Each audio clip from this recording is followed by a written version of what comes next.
है कि merchant ships में मेडिकल फैसिलिटीज क्या होती हैं और डॉक्टर्स अवेलेबल होते हैं या नहीं। तो फ्रेंड्स, हम आपको बता दें कि पैसेंजर शिप्स में ट्रेंड और प्रोफेशनल डॉक्टर्स होते हैं जो कि किसी भी मेडिकल हेल्प के लिए शिप्स में तैनात रहते हैं। पशुओं को ले जाने वाले कैटल जहाज़ों में पशुओं के डॉक्टर्स अवेलेबल रहते हैं, लेकिन अगर हम कार्गो शिप्स की बात करें जो कि सामान ढोने का काम करते हैं तो उनमें डॉक्टर्स नहीं होते। इस तरह के शिप्स में नॉर्मली 20 से 25 लोग ही सेल करते हैं और इनमें से कोई भी प्रोफेशनल डॉक्टर नहीं होता। कार्गो शिप्स पर मेडिकल ऑफिसर की ड्यूटी सेकंड ऑफिसर करता है। चीफ मेट या सेकंड मेट मेडिकल केयर सेवाओं का इंचार्ज रहता है। ये ऑफिसर्स डेक ऑफिसर्स होते हैं और इन्हें 4 सप्ताह की मेडिकल ट्रेनिंग करवाई जाती है। सभी कार्गो शिप्स में स्टैंडर्ड मेडिकल इक्विपमेंट्स और दवाइयां होती हैं और अगर ऑन बोर्ड किसी भी व्यक्ति की तबीयत खराब हो तो ऑन शोर मेडिकल टीम से कंसल्ट करके दवाइयां वितरित की जाती हैं। कार्गो शिप्स महीनों तक समुद्र में रहते हैं, इसलिए ऐसा डॉक्टर ढूंढ पाना जो कि शिप में महीनों तक रहे बहुत मुश्किल होता है। शिप सेलिंग के दौरान अपनी शोर मेडिकल टीम से कंटिन्यू टच में रहते हैं और किसी भी मेडिकल इमरजेंसी का पूरा ध्यान रखा जाता है और जरूरी सलाह भी दी जाती है। इसके अलावा इमरजेंसी के समय शिपिंग कंपनी अपने जहाज को पास की बंदरगाह पर ले जा सकती है और बीमार व्यक्ति का वहां पर इलाज किया जाता है। अगर जहाज तट से दूर हो तो क्रू को हेलीकॉप्टर से एयरलिफ्ट करने की सुविधा भी मुहैया कराई जाती है।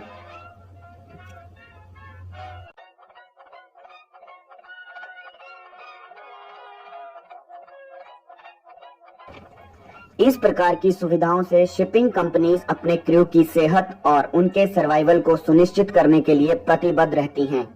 धन्यवाद दोस्तों, आपको जानकारी कैसी लगी? अगर आप और कुछ जानना चाहते हैं या बताना चाहते हैं तो कृपया कमेंट बॉक्स में लिखिए और ऐसे ही महत्वपूर्ण वीडियोस देखने के लिए देखते रहिए सीबी चैनल, क्योंकि हम आपके लिए लेके आते हैं वो सब जो आप जानना चाहेंगे। इंडियन नेवी और मर्चेंट नेवी का नाम ना सुना हो। इन नामों को सुनते ही समुद्री जीवन, सफेद वर्दी, अच्छी सैलरी और विदेश जाने का ख्याल सामने आता है और जहन में आते हैं बहुत सारे सवाल, जैसे कि इंडियन नेवी और मर्चेंट नेवी एक ही हैं या अलग अलग हैं? सैलरी कितनी होती है? नेवी में ज्वाइन करने पर सभी विदेश घूमने जा पाते हैं या नहीं? नेवी में पेंशन मिलती है या नहीं? अगर आपने भी कभी इन सवालों के बारे में सोचा है तो ये वीडियो हमने आप ही के लिए बनाया है। इस वीडियो में आपको इन सारे प्रश्नों के उत्तर मिलेंगे। उससे पहले हम आपको बता दें कि आप हमारा चैनल सब्सक्राइब कर लें और हमारे सारे वीडियोस देखें, क्योंकि हमने इसी तरह के बहुत वीडियोस बनाए हैं जिनमें काफ़ी अहम और रोचक जानकारियाँ हैं। तो आइए बात करते हैं हमारे टॉपिक की। तो दोस्तों, इंडियन नेवी और मर्चेंट नेवी नाम भले ही मिलते जुलते हों, लेकिन दोनों ही पूरी तरह से अलग अलग हैं। दोनों का अलग अलग काम है। दोनों में क्या क्या फर्क है हम एक एक करके बात करते हैं। पहले हम इन शब्दों को हिंदी में समझ लेते हैं। इंडियन नेवी का मतलब होता है भारतीय नौसेना, मतलब भारत की तीनों सेनाओं का एक हिस्सा है इंडियन नेवी। भारत की 3 सशस्त्र सेनाएं हैं, थल सेना यानी कि इंडियन नेवी, वायुसेना इंडियन एयरफोर्स और जल सेना यानी कि इंडियन नेवी। तो अभी तक आप समझ गए होंगे कि इंडियन नेवी पूर्णतः गवर्नमेंट ऑर्गेनाइजेशन है। अब बात करते हैं मर्चेंट नेवी की। तो मर्चेंट नेवी का हिंदी में अर्थ है व्यापारी सेना, यानी कि सामान लाने और ले जाने वाले जहाज चलाने वाली नेवी। अब इस अंतर को हम और गहराई से समझते हैं। इंडियन नेवी पूर्णतः गवर्नमेंट ऑर्गेनाइजेशन है, जबकि मर्चेंट नेवी प्राइवेट ऑर्गेनाइजेशन होती है। इंडियन नेवी के जहाज जंगी यानी कि लड़ाकू होते हैं, जबकि मर्चेंट नेवी के जहाज मालवाहक या तेल वाहक या गाड़ियां ढोने वाले जहाज होते हैं। इंडियन नेवी के जहाज पूरी तरह से भारत सरकार द्वारा संचालित होते हैं, जबकि मर्चेंट नेवी के जहाज अलग अलग लोगों की निजी कंपनियों के होते हैं। कुछ सरकारी कंपनियां भी शिपिंग सर्विसेज संचालित करती हैं। नेवी के जहाजों का काम है भारतीय तटों और भारतीय समंदर की रक्षा करना, जबकि मर्चेंट शिप्स का काम है एक देश से दूसरे देश में सामान लाना और ले जाना। इंडियन नेवी के जहाज भी दूसरे देशों में जाते हैं, लेकिन उनका उद्देश्य मित्र राष्ट्रों के साथ युद्ध अभ्यास करना होता है, जबकि मर्चेंट नेवी अपने यात्री जहाज, मालवाहक जहाज, कंटेनर, तेल व रेफ्रिजरेटेड जहाज तथा कई दूसरे समुद्री जहाजों के जरिए सामान और यात्रियों को एक जगह से दूसरी जगह ले जाने का काम करती है। इंडियन नेवी को सामान्यतः डिफेंस कहकर और मर्चेंट नेवी को शिपिंग कहकर बुलाया जाता है।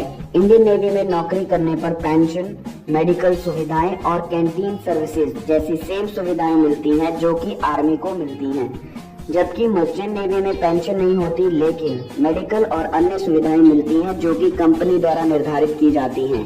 लेकिन सैलरी की बात करें तो इंडियन नेवी में 25 से 30 हजार से लेकर 3 से 4 लाख रुपए सैलरी मिलती है, जो कि आपके रैंक पे और अनुभव पर निर्भर करती है। मर्चेंट नेवी में भी सैलरी 20 से 25 हजार से शुरू होती है और 10 से 12 लाख रुपए तक हो सकती है। इसके अलावा एक अंतर ये भी है कि इंडियन नेवी ज्वाइन करने के लिए भारतीय होना अनिवार्य है, जबकि मर्चेंट नेवी में किसी भी देश का व्यक्ति किसी भी देश की कंपनी ज्वाइन कर सकता है। कपड़े, आवास, खाना और आने जाने की सुविधा दोनों ही ऑर्गेनाइजेशंस में फ्री है। फर्क सिर्फ इतना है कि नेवी में ये सुविधाएं सरकार की तरफ से दी जाती हैं और मर्चेंट नेवी में ये सुविधाएं कंपनियों द्वारा दी जाती हैं।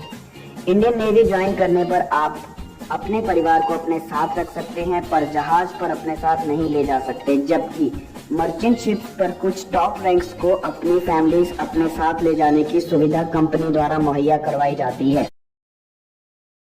धन्यवाद दोस्तों, उम्मीद है आपको वीडियो पसंद आया। अगर आप इस विषय पर कोई और जानकारी चाहते हैं या आप चाहते हैं किसी और विषय पर वीडियो बनाया जाए तो कमेंट बॉक्स में लिखकर हमें बताएं, हम जरूर कोशिश करेंगे। हमारा चैनल सब्सक्राइब कर लीजिए और हमारे सारे वीडियोस देखिए, क्योंकि सीबी चैनल आपके लिए लेके आता है वो सब जो आप जानना चाहेंगे। DJ Baggio.